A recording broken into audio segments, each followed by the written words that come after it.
I know you've mentioned a few things that you've done. Obviously, one of them was, Coda. But what would you say are the first three steps that got you to kind of, excuse me, pivot your mindset from where it was to Okay. where it is now? Oh, wow. Well, the first thing was getting out of denial. I Yeah. was in such denial about it wasn't me. It was nothing to do with Yes. me. How could it be me? I'm like trying to do everything right.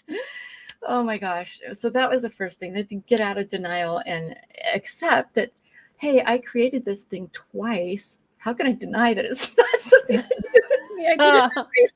Okay. All right. Maybe I had something to do with it. That's great. That's great. So that was the first thing. I think the second thing was becoming open to, after acknowledging and saying, yes, okay, it might be me, acknowledging the different ways that I was contributing to the problems. I was passive aggressive like my dad, so that was a big thing. Saying what they wanted to hear and doing what I wanted to do anyway, because, I don't want the fight. So I'll just say yes to you, whatever you need to hear. No fight there. But then I turn around and like, hey, I'm going to go do this thing anyway, because it's what I want to do, Yeah. So that was passive aggressive behavior and not appropriate, not good at all. It's not giving. There's so many bad things about that. I don't even can't go into the depth of it. But so acknowledging that there was things that I was doing that were not healthy, that I needed to change that within myself. I needed to get stronger, a stronger foundation, a stronger knowledge of who I was. So I needed to experiment. I needed to see, who am I? Who am I in relationships? And where's my integrity? Oh, so developing your own integrity, right? Honesty, being honest with people, no matter what the consequence, and not, okay, here's the saying, right? Say what you mean what you say, and don't say it mean. Okay, so being honest, Yes. right? We want to, Yes. Wait, say it again for the people in the back. Say it again. all right, say what you mean what you say, and don't say it mean. Ah, that gives me the chills. Thank Yes. you. That's being honest, right? You want to be honest in that way. So honest without being mean about it. And you want to have integrity for yourself. Here's something that I still see people do. And I go, when you say you're going to do something or show up somewhere, show up because you said you would. Yeah. Right. I Yeah. don't know if you ever had that situation when you get people booked on the show and then maybe they don't even show up. Girl. Okay. Oh, I thought, yeah. I shouldn't say that. I should not say that. I Okay. have not had somebody do a no-show. But yes, I have had people just day of Oh, cancel. wow. Wow. Yeah, Okay. day Yeah. of cancel. Yeah. But the community that I've built here is brilliant. And Yes. when Yeah. I call a female up to say, "Hey, listen, last minute cancellation, can you please fill in just to talk about codependency?" Yes. Literally way more than 50%, 100%, I'll do it for you. I'll be ready in an hour. Awesome. So Awesome. yeah, That's yeah. brilliant. So, stuff does happen. Stuff does Right. happen. Right. So I didn't want to make it sound like, Yeah. bad. But yeah, Yeah. people But it do. happens. Yeah, It people happens. do. So this is something I think is super, super, super important for people to be cognitive of. All right. Be conscious of. And that is, when you make a commitment, you're making a commitment with all of your being. Now, if you break that commitment, you're not just breaking the commitment with the person that you committed to, you're breaking the commitment with yourself. Wow. Yeah. So you have not only, like, I say, created negative karma, if you will, with the person that you made the commitment with, but you're creating it with in yourself too. Yeah. You just, your integrity just fell apart right there.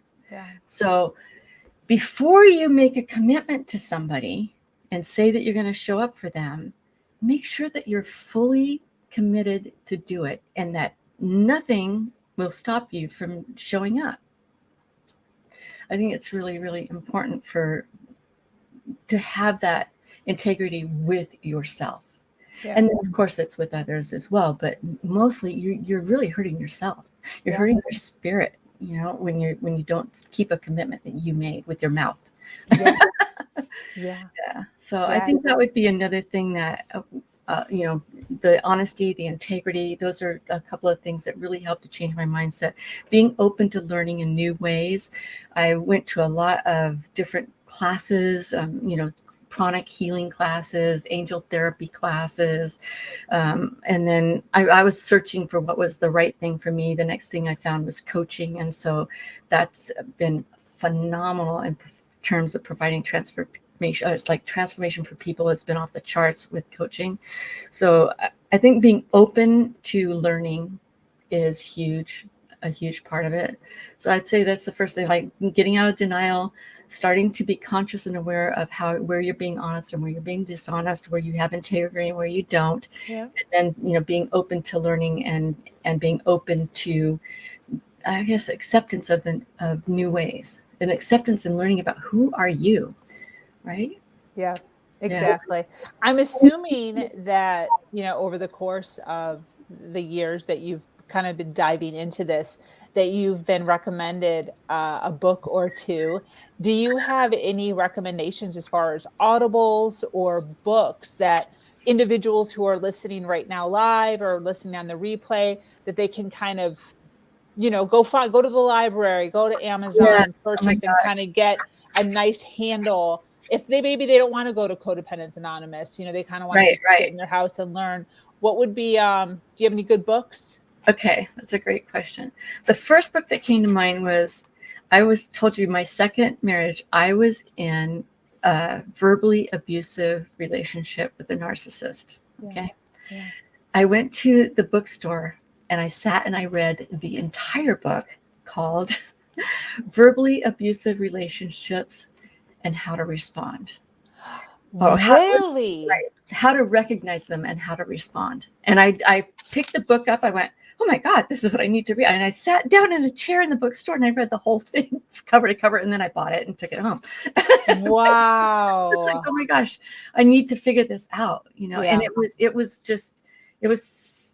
I didn't feel alone. I hadn't gone to Code 12 step at that point, but I Yeah. didn't feel alone anymore. I felt like, oh my God, there's other people that have been through this, and here's some of the things that they did to, and one of them was learning to say, hey, stop, just stop.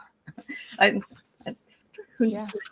Yeah. thought that myself, but no, I did not. So the thing to say stop when somebody is verbally abusing you, just put your hand up and say stop. Okay. Anyway, Wow. but the next book that I read, that it kind of made me mad, because it was so accurate. When somebody's like calling you on your Yeah. stuff Yeah. and it's like right on point, and you're like, yes, that's true. Darn it. I just want it to be true. The book is called Facing Love Addiction by Pia Melody, Giving Yourself the Power to Change the Way You Love. So Wow. it was a really good one, but she talks about love addiction and the cycles, and I was like, oh my God, this is just so accurate. I just don't have Wow. that. Makes me want to puke. Yes. Oh Yes. gosh. And then finally, there was one more book that I'll say, this one really changed my life. And that was the book called The Power of Now by Eckhart Tolle. Yes. A few people have recommended that one. Yeah. Oh, that's interesting. Okay. Okay. So in his book, he has a section on love addiction and addictive relationships. Oh, And he wow. talks about enlightenment in relationships. I mean, it's really good stuff. But that one that book transformed my life. And I'll say, because he talks about being present, of course, that's the power of the now, and that our past is the only place we can experience pain, is if we're ruminating in the past. Because if we look at what's going on with us right now, I'm breathing, I'm here, I'm alive, I'm joyful. Things are really good, things are happening right now. Okay, so if I'm present in the moment, I can really just get into the yumminess of right now. Okay. Okay. Yeah. Our fear is in the future. Yeah. Because we're, oh, what if this happens, or what if that happens, or what if that doesn't happen, or so the fear is in the future, the pain is in the past, and our power is in our presence and our Wow. moment right now. And then he talks about a way to transmute, he calls it transmute, the energy that is of the past, because we're all carrying around energy within us. And if we've had abuse in our past, it gets stored in the body, in our cellular energy. Right? Yeah. So he talks about a very simple process to transmute that negative energy that we're feeling in our body into light, and we let it dissipate and disappear. And then we're no longer carrying that in our body. So Wow. our whole energy field is lighter, and it just gets lighter and lighter as we transmute those negative energy fields that's within us, and we could carry it as an illness, or we could carry it as, oh, I get a pain in my hip, or, it hurts when I walk, whatever. We can carry it in a multitude of different ways. But if we allow ourselves to just take a deep breath and focus our attention on that place in us that we're feeling, whether it's in our gut, right? Whatever we're feeling. Yeah. And we focus our attention on that spot and allow that energy to just lift and transmute. Take a deep breath, keep breathing into it until it's lighter and lighter, and allows it transmute and just disappear. Yeah. And we're no longer carrying that with us. Absolutely. Oh, that was wonderful. Yeah, it's a beautiful book. It's really good. Wow. I while I was sitting here listening to you, I for some reason started to think of our younger audience. And I have a question, because I know you're saying that it was actually your mother who, was more of the force. Yes. Yeah. Um Looking back now, do you have any advice for kids, teenagers, young adults who are still living at home? You kind of just gave a few little tactics there as far as maybe relationships, or after, after you left, how to heal. What does somebody do when they're in it still and it's your mom? Yeah, that's really difficult, I think. Um, I would recommend getting into a program. I'd recommend, if you can, get into a program, Codependence Anonymous, and get a sponsor. Here's the thing about Wow. sponsors: they have been there before you. Yeah. They know the tools. They know how to set boundaries. They know how to say no. They know how to. Here's a really key thing: how do you approach somebody that's like got no boundaries and they're all over you? Like, when you're in it, like you said, you're in it, and it's an authority figure, and you have Yeah. no control over that, and you can't leave. You're still too young, and you're stuck. Yeah. What do you do now? Okay, so if you get into a 12-step program, if you can, I mean, maybe, like, if you're a controlling figure won't let you do that, do it online somehow, where you're not, you got the support there, but you don't have to go somewhere, so they don't know that you're going to get this support. Yeah. You get a sponsor that, the great thing is, they know how to deal with people that have no boundaries. Yeah. So they'll give you steps. They'll do it in a healthy way, not in a way that's damaging, or, hey, you can't do this. None of that. They will do it in a way that is appropriate. And it's called this: keeping your side of the street clean. Meaning, Okay. it's about how you behave. It's about how you respond in these situations, right? If you're probably, if you're in a toxic environment, you're probably learning a very inappropriate way to respond to situations. Yeah.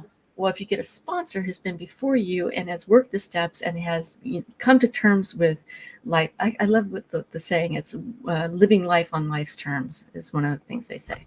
They have great sayings, just say that. Fear is F everything and run, Ah. Yeah. or face everything and recover.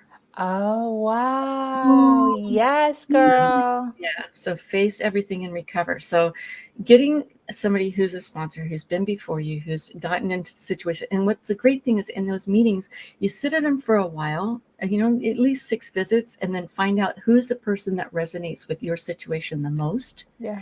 and get that person as your sponsor. And you want them to have worked the steps themselves, be through all 12 steps before you get them as a sponsor. But then, yeah, they'll have so much wisdom that they Yeah. can share with you, and they'll help you keep your side of the street clean, so that when you're responding, or you're starting to set boundaries with the people that you need to set boundaries with, Yeah. doing it in a healthy way, not in a destructive way. Yes. Yes, absolutely. I I love that I asked that question Me because too. uh I wouldn't have thought of that, which is weird. Yeah. Um, for some reason, I was correlating those meetings with people who are already free and just Mm, trying to heal. But yeah, if you're in the mix of it right. and learning or trying to figure out if you need to get out and not understanding, Yep. you would still be in the relationship or you would still be with your parents. Yep. Um, and figuring out your power while still there Yep. and Exactly. and Exactly. making plans. In my opinion, that is the best way to learn and grow, because Yes. if you don't have the situation, how are you going to grow from it, right? So Yes. I think, I'm glad that I had those situations. I'm glad that they were kind of sort of done by the time that I got to 12 step. I mean, my marriage was over and I was Yeah. flatlining. Yeah. But I think if I had gotten into the 12 step program while I was within the relationship, Uh-huh. I would have learned relationship skills in it. I would have gotten to practice every day. Yes. As it was, I had to wait until I found another relationship, and then I got to practice those skills. So Yes. when you're in it is the perfect time, in my opinion, to go and start getting great relationship skills and practice them within the thing that you're in. Here's the thing: either it's going to end because you're going to get stronger, you're going to have your boundaries, you're going to start being really healthy. And I look at it this way: well, you got puzzle pieces, right? It's like a jigsaw puzzle. You got this piece fits into this piece. Well, if you are unhealthy and you have that unhealthy relationship, the pieces fit together like this. Yeah. Well, you start to grow and get healthy, those pieces don't fit together anymore. So either this person's going to change and get healthy with you, right? Yes. Or they're going to just be repelled from it. They're going to go, Yeah. screw this, I'm out of here, right? Yeah. So Yeah. it's like you'll either grow together and you'll be stronger together and you'll have a healthy relationship together, Uh-huh. or it'll fall apart and you'll be healthy and strong within yourself, and then you'll start reaching out and finding new relationships to try out, and from a healthy perspective instead of from that needy place of, I'll tell you, that's what I think about too. It's like I was so desperate for relationship when I met my second husband. It Yeah. was like I was so lonely because I was a single parent for so long. I was so Yeah. lonely. I was like, oh my gosh, I just need somebody in my life. I was desperate for a Yeah. relationship. And so I would have taken anything, and I Yeah. did. So Yeah. Yeah. try and get to the healthy side, before you get there. Or if you're in one already and you know it's not healthy, figure out how to get it to be healthy, or get you to be healthy, so that either the relationship is over or it's on its way to being great. Yeah. I appreciate you saying that as far as because a lot of times for me, in the rooms, I'm in a lot of narcissistic or a lot of abusive Facebook groups. Oh, okay. And, women will come on and they'll say, hey, this, oh, what do you think about this? And the first response immediately is run, just go away, get away, Yeah. run away, leave, escape. And I appreciate you saying, like, hey, listen, This, yeah, this is a maybe golden opportunity. yeah, maybe, yes, run, or maybe, work on yourself, grow Yeah. your power while you're there, figure it Yeah. out, and maybe the other person will morph with you because a lot of times it's just two different people that were raised with shitty upbringings, not knowing Yeah. how to do it. And Like, just as well as you can kind of alter and change, that person isn't necessarily NPD, narcissistic personality disorder, where they have Right. absolute no self-awareness to Right. realize that the way Right. that they're combating you is wrong. So Yeah. I love that you're saying that, like, work on yourself and maybe they'll change with you. Maybe you never know. It's like those Yeah, puzzle pieces, right? It can go one way or the other. So, it can. It can. What do you think are some of the biggest myths about toxic relationships? uh, that's a great question. I actually kind of wrote down some answers as that. I think one of the things is thinking that you can make the relationship work. If the guy is a narcissist, Yeah. I'm sorry. Yeah. It's not going to work. You can do whatever you do. I mean, you could be, I don't know, a miracle worker. It's still not going to work. So I think I was in denial. Okay, single parent with 2 kids and then divorced and single parent with 2 kids. I did not want that thing to be over. Okay. I did not want to do single parenthood again. I did it already. I know how hard it is. Yeah. So, I was, I guess, wishing and hoping that it could work out so that it wouldn't, so that it wouldn't end up in divorce, so that I wouldn't have to do single parenthood again. So I think, I guess if you work on yourself and you get to that point where you're starting to feel good about yourself and you're starting to have boundaries and you're able to set boundaries and the other person still isn't coming to the table, then, acknowledging and saying, okay, it's time to move on. I don't know if that's a myth, but I think in my head, I was thinking that I could fix it. Yeah, I think that's a great one. I did too. I spent 8 years trying to fix it. Fix it. Exactly. He's like, I think, yeah, same. Okay. So mine was 6 years. So I guess there's that. I mean, it's like, we're gonna fix this thing if it kills us, and it could have. Yeah, Right. for real. It literally could have. Yeah, So, you're not kidding. I think that's the biggest thing. I don't know if there's any other myths that I'm really aware of in terms of a toxic relationships. I think that's the biggest one, is thinking that by some miracle or hook or crook, or if I just did this, or if I just did that, or if I was just more this, or I was just more that, then I could fix it. Yeah, Yeah. absolutely, absolutely.